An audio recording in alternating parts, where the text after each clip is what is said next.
This figured out. Thank you for joining us on the show, and thank you for bearing with us here through some technical difficulties, as literally we are using 4 different pieces of software to try to get this show on air. It's a gorgeous Friday, and it's the last day of the week before Easter weekend, and still we have content that we need to relay to you, the viewer and listener. I don't think this has been covered very closely, but it should. The lawsuit against the new zoning ordinance, upzoning in Charlottesville, is now able to move forward. This is a check mark in the column of those that opposed upzoning in Charlottesville and said proper due diligence and study was not done correctly. So I want to talk about that on today's show. I also want to highlight on today's show what appears to be, and appears is not even the right word, what is Deion Sanders calling out Tony Elliott, the head football coach, one of the most known football coaches in college football, Deion Sanders, said that Tony Elliott and UVA football offered one of his players a bag of money to come to the University of Virginia. Now, there's nothing wrong with offering players a bag of money, such as NIL and such as the transfer portal era that we live in. Is there something wrong for actively recruiting a guy that's on a roster that perhaps was not looking to transfer? I'll leave that up to you to decide. Regardless, I think we have the video footage of Coach Prime, Deion Sanders, calling out Virginia coach Tony Elliott as it applies to a safety or a defensive back on the Colorado Buffaloes roster, Carter Stoudemire. And he said, I'm not leaving Colorado, I'm not leaving Deion Sanders, but this is what has happened to me as it pertains to the football program at Charlottesville, and we will play that video on today's show. I will imagine that video is going to start making its rounds, guys, not just on social media, but with legacy media as well.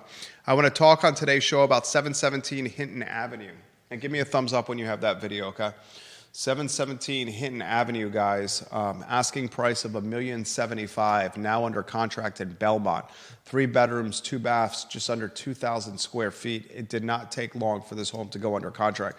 The real estate market in Charlottesville, now Mark County, is showing signs of like head-scratching moments as interest is really picking up with the warmer weather upon us.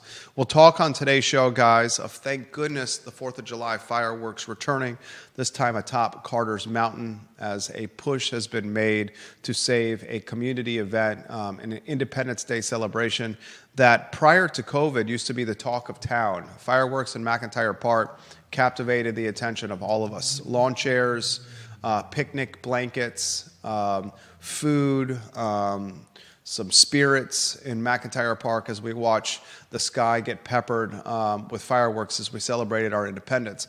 Unfortunately, that communal spirit has diminished of late, maybe a collateral damage of COVID, but it is now returning thanks to some community leaders and some sponsorship and underwriting dollars. Fireworks are not cheap to produce or launch.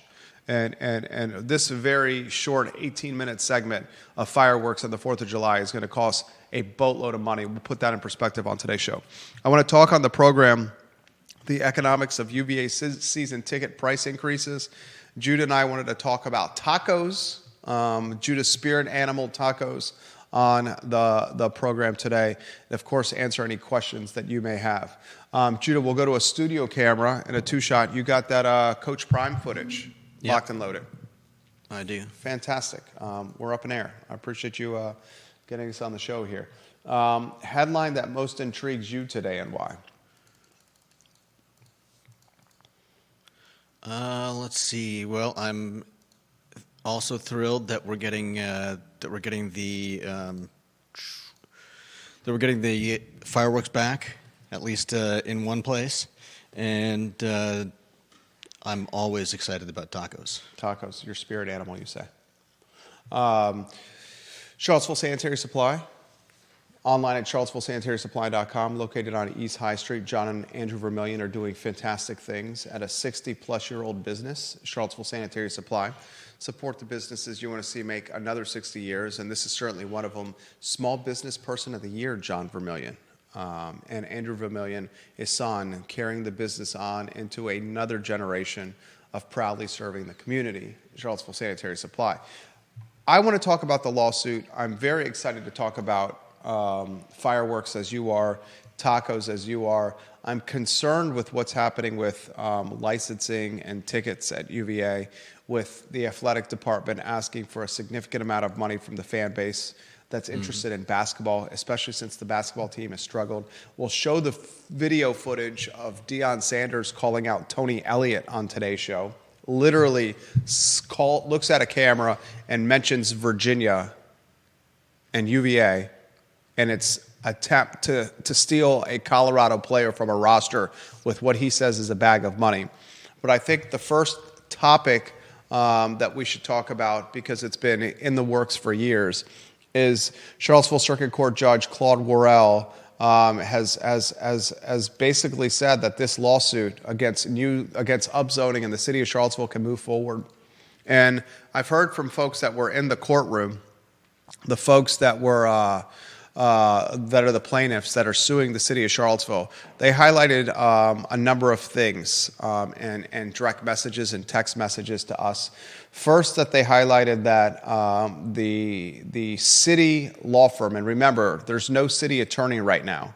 Charlottesville City is outsourcing its representation to an attorney, to a law group, a law firm called Gentry and Locke. And Gentry and Locke's representative was Ryan Starks. And it sounds like, from speaking with the plaintiffs or hearing from the plaintiffs, that the attorney Ryan Starks of the law firm Gentry and Locke was extremely unprepared and unconvincing and uncompelling in his efforts in representing Charlottesville City. So here we have a number of layers to the onion. Onion layer one, the new zoning ordinance that first was approved in December of 2023. So now we're more than a year with this new zoning ordinance. Heck, we're approaching 18 months. The lawsuit against this new zoning ordinance, where plaintiffs argued that traffic studies were not done correctly before this was approved, that infrastructure strains are a reality with this new zoning ordinance, and because of these concerns, the new zoning ordinance should be adjusted or put it on ice. The judge presiding over this lawsuit, Claude Worrell, has said this lawsuit can move forward. So, first piece of information that you need to understand. Sean Tubbs, great reporting on this. Second piece of information, no city attorney right now for Charlottesville, outsourced to a law firm called Gentry Locke, paying a lot of money, taxpayers, for this representation. And the representation that they got in court from the attorney, we are told from folks in the courtroom, Ryan Starks, was far from compelling. And that's from the plaintiffs themselves, who are saying he was not very impressive in front of the judge.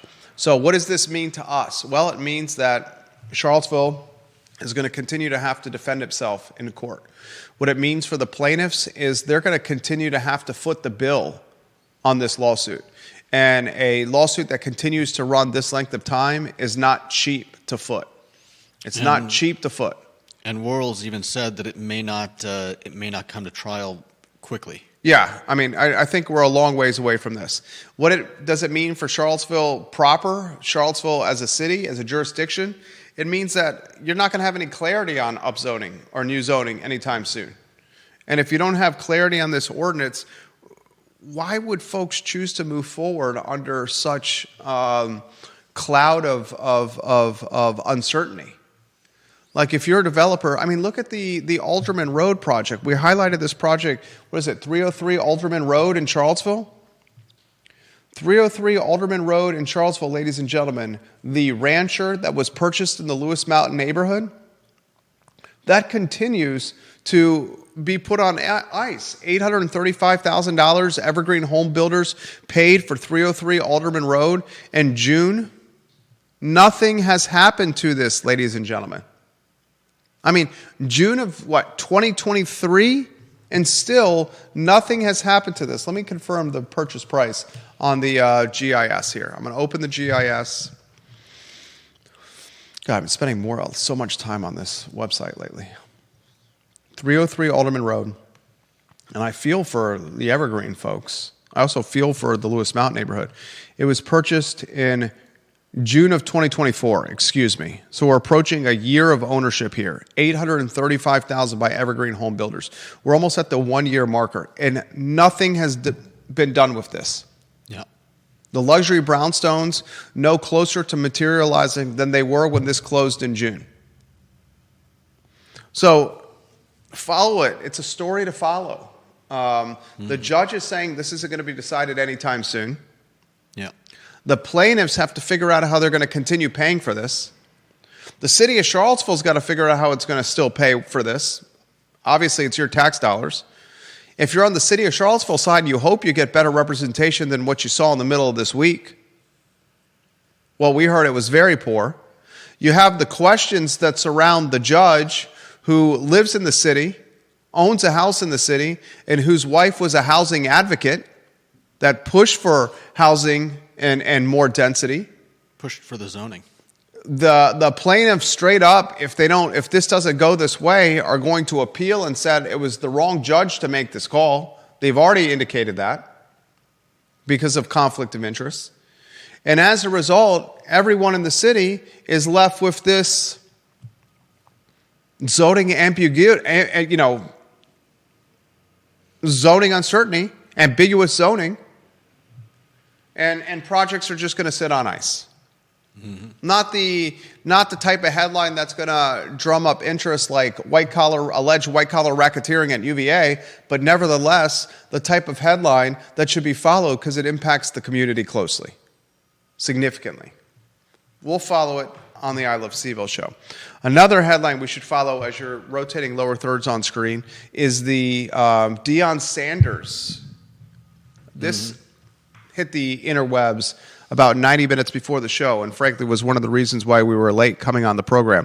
Coach Prime, the head coach at Colorado, is calling out UVA. Yeah.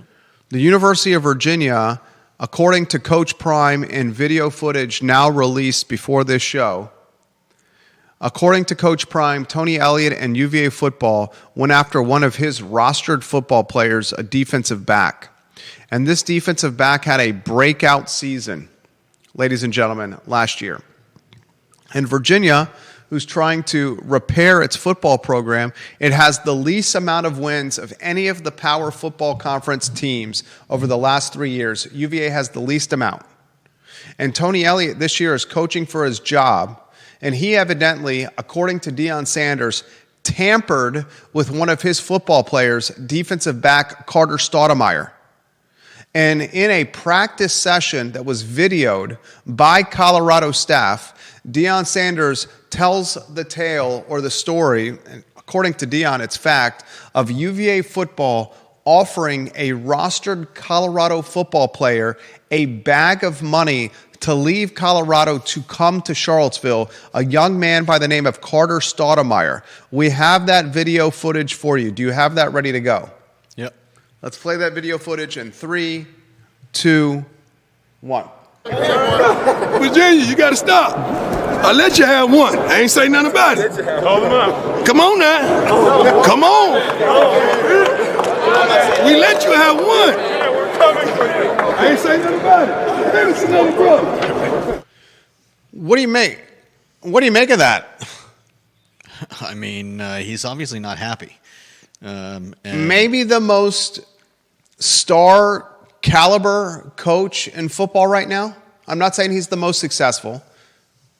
I'm not saying he's the most credentialed. Yeah. But is there a coach with more star power right now than Football Hall of Famer, former nationally syndicated broadcaster Deion Sanders? Let's play that video footage again. Deion Sanders in practice calling out Virginia football for trying to recruit one of its players. He calls it tampering. He literally says this in the video. I'll read it to you. Carter Stoudemire got offered a bag, he says in the video, Deion. What's the school that offered you the bag, Carter? Virginia, Stoudemire responds.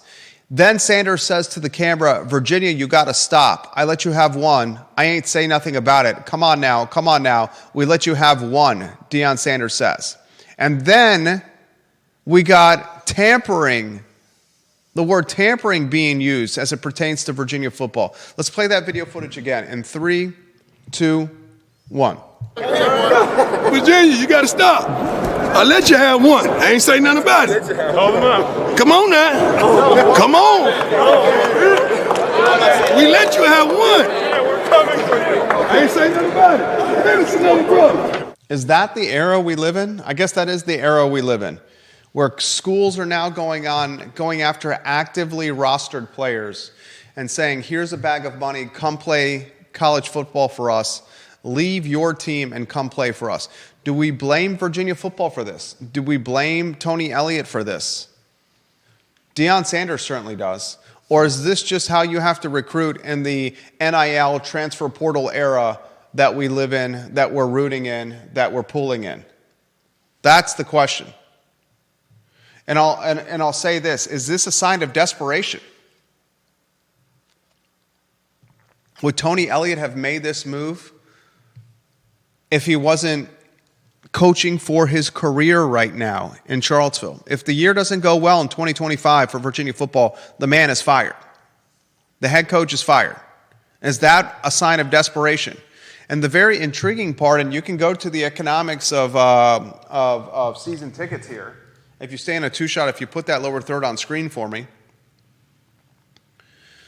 We are at a time right now where Virginia, its athletic department, is asking the fan base for even more money to maintain its season tickets. I highlighted this briefly earlier in the week, and I should have spent more time.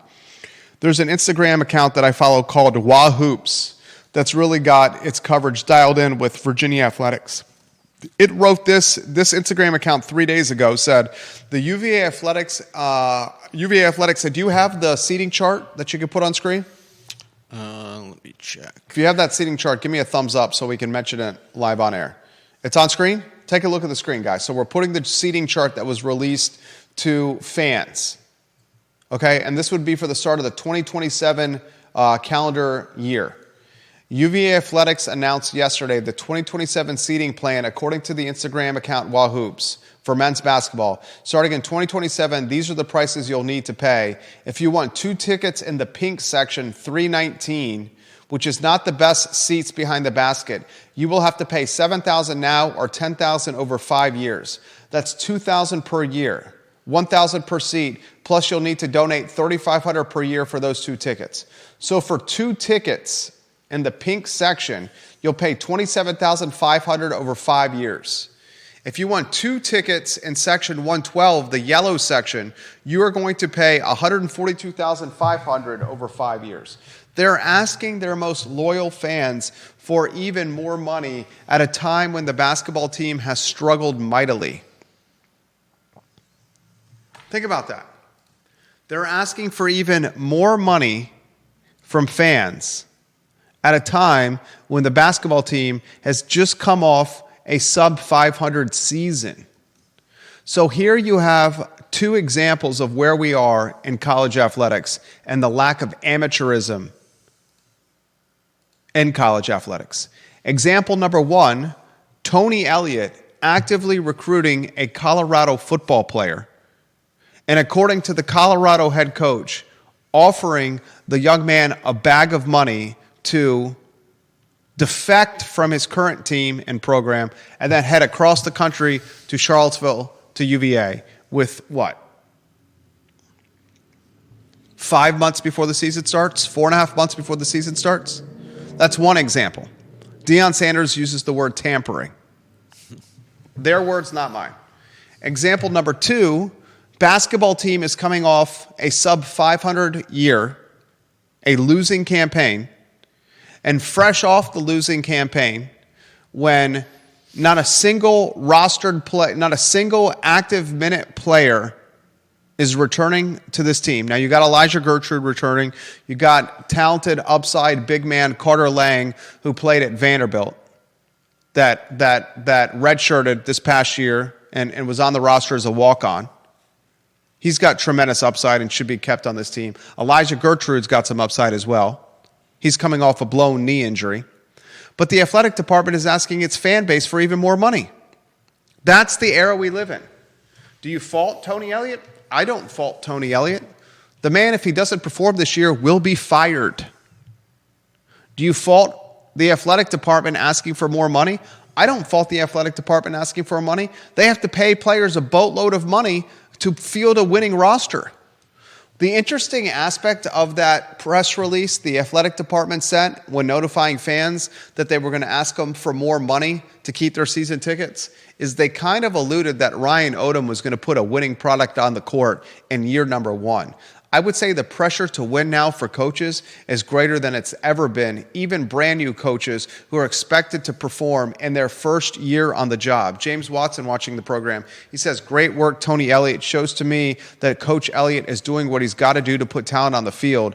UVA's got to win football games, and UVA hasn't recovered from the pass to the lineman in the red zone against Virginia Tech. That was in the Bronco Mendenhall era when the offensive coordinator shockingly called a play where an offensive lineman was expected to throw the game-winning pass against Virginia Tech in Scott Stadium. That led to Bronco Mendenhall's demise here in Charlottesville. James Watson also says the big question is, how much money do we think that young man was being offered? $1 million or more? I think it's 100% $1 million or more.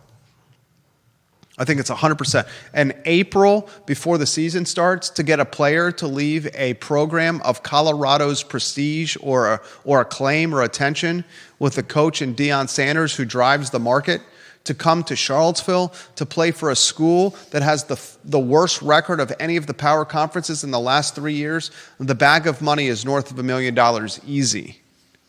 You got the quarterback for Tennessee who got kicked off the team because he was basically holding out in spring practice. He no-called, no-showed to the Tennessee Volunteers. And the Tennessee head coach said, you know what, you're going to no-call, no-show, you're going to ignore our text messages because you're holding out for more money?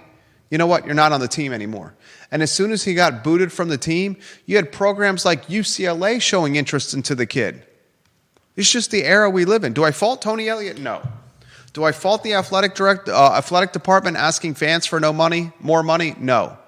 Can this backfire on the athletic department at UVA? If the team struggles, absolutely. And then you'll have empty seats at the John Paul Jones Arena, just like you have empty seats at Scott Stadium. They are trying to thread a needle that is a slippery slope, a very risky proposition. Show the Deion Sanders footage again. This will go viral after this show and Legacy Media. Do you have that footage? Yeah. Coach Prime calling out Virginia football. I bet you this starts making the ESPN Sports Center news cycle. 3, 2, 1. Virginia, you got to stop. I let you have one. I ain't say nothing about it. Hold him up. Come on now. Come on.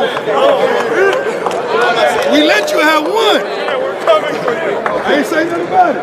Hey, it's another brother. Wow. No more amateurism in college athletics, that's for sure.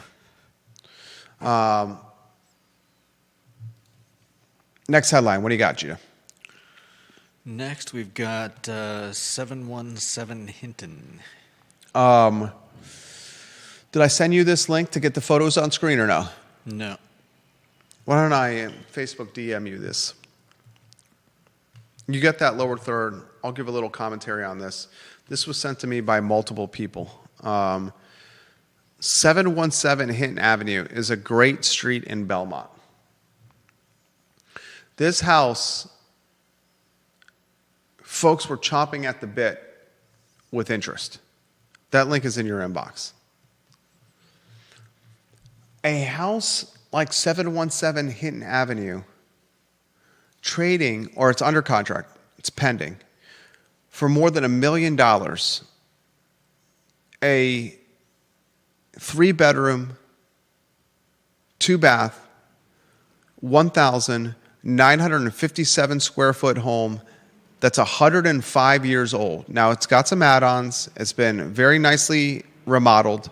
This is a beautiful house. I'm not going to throw shade at the house at all. I think the real estate agent Greer Murphy of Ness is a pro's pro. I think the house has gotten tremendous TLC, tremendous remodeling. The location in Belmont speaks for itself.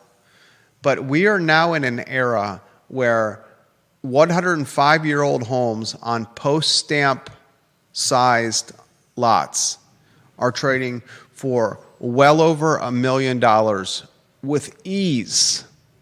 Ladies and gentlemen, you're talking well over $500 a square foot for this house. And soon we're going to be knocking on the door of $600 square foot, price per square foot transactions. 717 Hinton Avenue, great location, right next to the restaurants, right next to Bell and Moss and the local. Great spot. But are we really living in an era of $549 price per square foot transactions? Well, clearly we are. And you can't even say it's the acreage in this case, because the lot is puny in size. You get any of those photos? I'm working on it. I mean, the house is beautiful. I don't want to throw shade on the house. And props to the listing agent. Props to the seller. Props to the buyer. They obviously wanted this. They're going to pay over $1 million for this. Juda's going to get the pictures on screen here in a matter of moments. But, I mean, I guess what we all should have done 15 years ago was when we had a chance to buy Belmont homes for $150 or $200 or $300,000, should have bought a lot of them. If you had bought a lot of them 15, 20 years ago, I mean, I remember when I had a chance to buy a home in Belmont. Now, it needed so much work, and I didn't have the money for this. This is when I was like in my, I think I was like 24, 25 years old. You could have bought homes in Belmont for like $215, $220, $225. Crazy times. $1 million plus for this. It's a beautiful home, but it's not that big. And it's 3-bedroom, 2-bath. And we still haven't seen what the impact is going to be, ladies and gentlemen, of a lot of heavy-hitting jobs moving to this area. You got pics? Seeing if I can get these in. We don't have to show them if it's too tight a turnaround. Here is the home. What are we? You're showing the front? Yeah. Look at the front. Is this $1 million+ home? I mean, it is $1 million+ home. Is the $1 million home now the old $500,000 home? What is the $1 million home now compared to price point wise pre-COVID? $400,000, $500,000, $600,000? And this is another one we should watch closely to see what it closes at. Just like we covered Delavan Street, was it 606 Delavan? This is way nicer. This is not a knockdown. But this price point, good night. What do you make of this deal, J-Dubs? I mean, it's a beautiful house. I'm not throwing shade on the house. The interior is gorgeous. How they finished this house was absolutely fantastic. They've paid significant attention to detail. The finishes have been nice. I mean, it's a very pretty home. But is this thing going to trade north of $1.1 million? It went under contract. So wait, is that the copper downspouts and copper gutters? It's beautiful. Look at the backyard. Unbelievable. 2025, guys, Charlottesville, Virginia, and only going to uptick even more, ladies and gentlemen.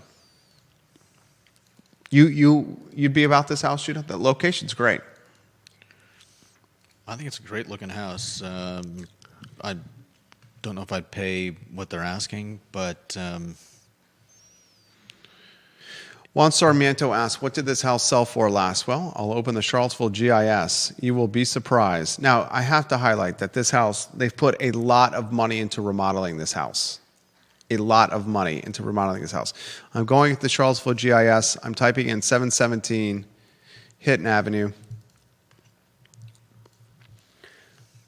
I won't blow up the spot of who owns it because it's owned by an individual, not an LLC. And the current owner purchased it in 1998, 27 years ago, Juan Sarmiento, for $81,300. So in July of 1998, the current owner purchased this home for $81,300. I'll use the homes.com website because if you use the homes.com website, you can often see the permitting for remodeling for work done to the house if they went through the permitting process with the city. Not everybody does do that. All right. I'm going to 717 Hinton Avenue on homes.com. And let's see what we got here, permit-wise.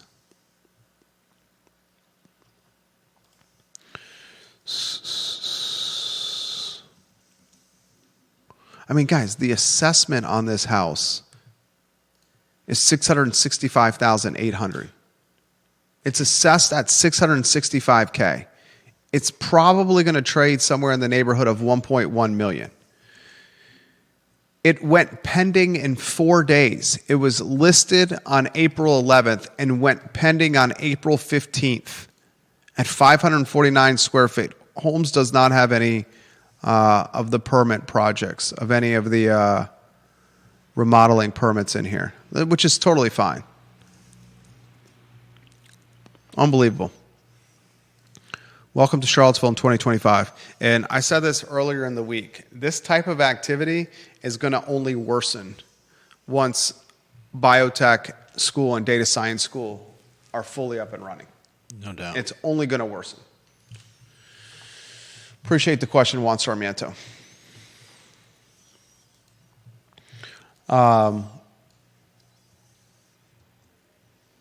Bill McChesney says, what is the NZO designation and will that allow for some commercial use? No commercial use on this. There's just no room for it. The zoning on this, Bill McChesney, is RA. And a lot that's this size is just you, what are you going to do with this?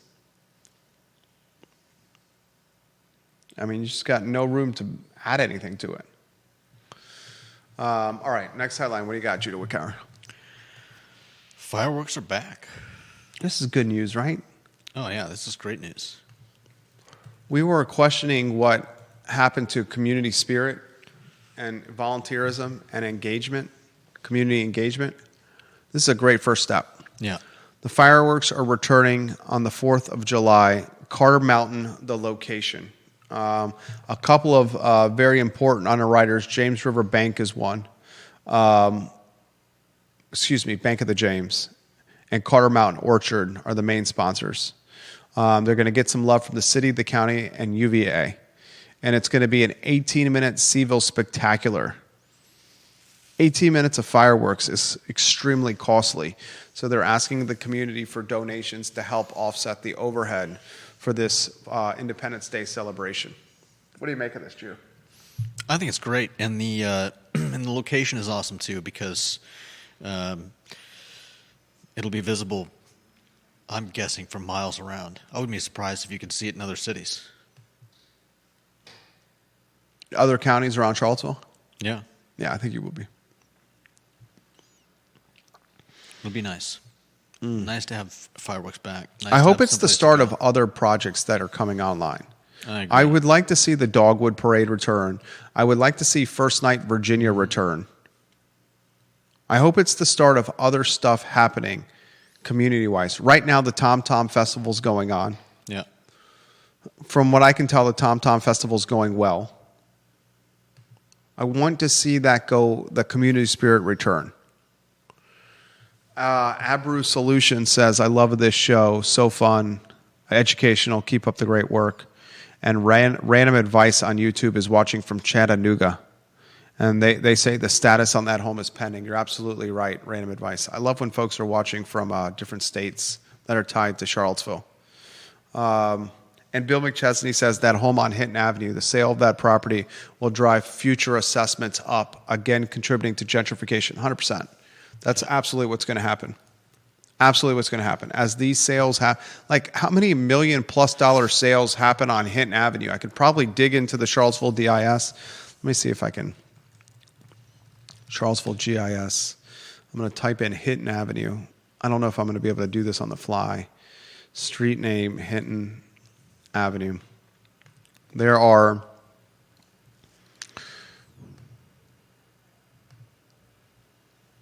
there's a boatload of Hinton Avenues. There's 632 already all the way to 808 Hinton Avenue. And the zoning is all RA with some RCs in there and a couple of CX3s. And here's an interesting thing on Hinton Avenue. There's one LLC, Nicola Properties LLC. There's another LLC, OAP LLC. There's Silver Rails LLC and Spartina LLC and Conmol Group LLC. That must be the restaurant. So on Hinton Avenue, there is 5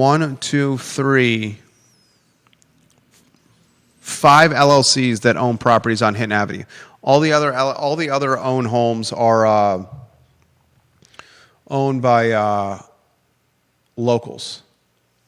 Actually, another one called 8-Story Commons LLC. And 717, interestingly,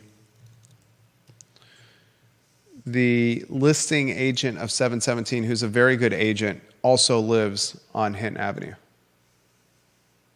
and owns multiple lots there. And she's a very good agent. I hope it gets, for the seller's sake, I hope it gets top dollar. The listing agent, I hope it gets top dollar. For the folks that live on Hinton Avenue, this will impact your assessments once it closes. Yeah. And your tax base is going to go up. All right, a couple more headlines. Tacos are for dinner tonight. Judah's going to enjoy some tacos at the Miller Abode later today. How do you like your tacos? What do you mean? What do you mean? How do you like your tacos? Yeah. In my belly. Okay. He likes his tacos in his belly. I like soft tacos. I like chorizo or ground beef. I like my tacos with shredded cheese, guacamole, some hot sauce. I like a little dab of sour cream. And I generally like the soft taco toasted slightly with the cheese melted. I asked the question. I do like the street tacos. Two standouts. Tacos Gomez? Locally, Tacos Gomez and La Michoacana. Both do amazing soft tacos. They do the street version, which is the cilantro and onions, and those are amazing. But I also love a crunchy taco. When I go to Tacos Gomez or La Michoacana, I go with the lengua. But otherwise, are you going to say Tacos Gomez the best tacos in town? I don't know if I could choose between those two places. They're pretty close in both style and quality. Is that little corridor is turning into like the taco? I wouldn't say that's the taco epicenter. I was going to call that the taco epicenter of Charlottesville. But you might have West Main Street as the taco epicenter of Charlottesville with Continental Divide, with Mexicali. Yeah. What's the one I always forget where you can eat outside where Horse and Hound used to be located? I believe that's Barcos. What is it? Mariscos, El Barcos Mariscos, something like that. Yeah, that might be your taco epicenter, right? Yeah, Mariscos doesn't specialize in tacos. They're more like seafood and stuff, but of course they have them. They have delicious food as well. I don't know that I've tried their tacos because I usually get a gigantic seafood. There goes Hall Spencer with a fresh haircut. Hall's looking sharp. I'm going to go with Tacos Gomez and Mexicali. The Ornelas family does great tacos as my top tacos in town. Yeah, they have some amazing tacos as well. I also like Cinema Taco when I actually find them open, which is rare. Cinema Taco on the downtown mall? Yeah. I wouldn't say that they're in. I wouldn't say that they're in the running for best, but they do make some good stuff. John Blair has this point on the UVA head coach going after a Colorado football player. Interesting question. Let's say that a kid signed a contractual relationship with Colorado and UVA tried to break that contract. Does the honor code have any relevance? Also, this is clearly the last year for Elliott if he doesn't go at least 8-4. Tell Judah that I had some tacos from Pharmacy Cafe last night, top notch. And if he ever wants to come to Stanton, please try Chicano Boy for great tacos. Chicano Boy, nice. I'll keep that in mind. Not a comment on CVille real estate, but he said a comment on inflation. $1 in 2019 would buy you $1.25 in 2025. Crazy inflation. No doubt. The honor code question is a great one. If he's got a contract with Colorado and Virginia encourages someone who's got a written agreement to break that contract by seducing them with a bag of money, is that an honor code violation? Do honor code violations apply to athletics? No. Do they apply to people who aren't yet in the school? It's another great question. Roy Waters says Tacos Gomez is A++. No doubt. That's such a great question, John. Because normally, if you have a contract with somebody, which I'm sure this kid does, we know he does in Colorado, and then if you're another entity trying to encourage that person to break his written word by saying, I can give you money to break your contract and go back on your promise, that is honor or lack thereof. But in sports today, is there honor anymore? It also raises the question: do the teachers, professors, coaches should they be held up to the same honor code that the students are? Yes. Well, then, yes, they should. I agree, but the reason I ask is because we're pointing the spotlight at a student, and whether or not the student breaking a contract at another school would then break the honor code at UVA if they came here. But what do we think about a coach who's willing to do something like that? I would say the teachers and the coaches should be held to an even higher standard than the players and students. And the players and students should be, This is just an insane world we're living in right now. And it's because the guy's coaching for his job. If he doesn't win this year, he's going to get fired. Yeah. So he's doing whatever he can to win. And whatever he can, evidently, is going after players currently on active rosters that aren't even in the transfer portal. Yeah. That's the crazy thing about this, is this guy's not in the portal. Mm-hmm. And he then called out Tony Elliott and said, no, I'm not going. And the kid's exact words were, if anything, the kid's the one that has honor. If you look in this story, the kid later says, there's no bag of money or amount of money that would get me to leave Colorado and coach Prime. It's good to hear. If anything, the kid's the one with the honor. Right. All right, that's the Friday edition of the show. Thank you for bearing with us as we were late getting on the show here. The first 10 minutes before the program is a crapshoot on a lot of days, or just absolute organized chaos. We were a little late today, and thank you for bearing with us. We will be back in the saddle on Monday at 12:30 for the I Love CVille show. For Judah Wickower, my name is Jerry Miller. So long.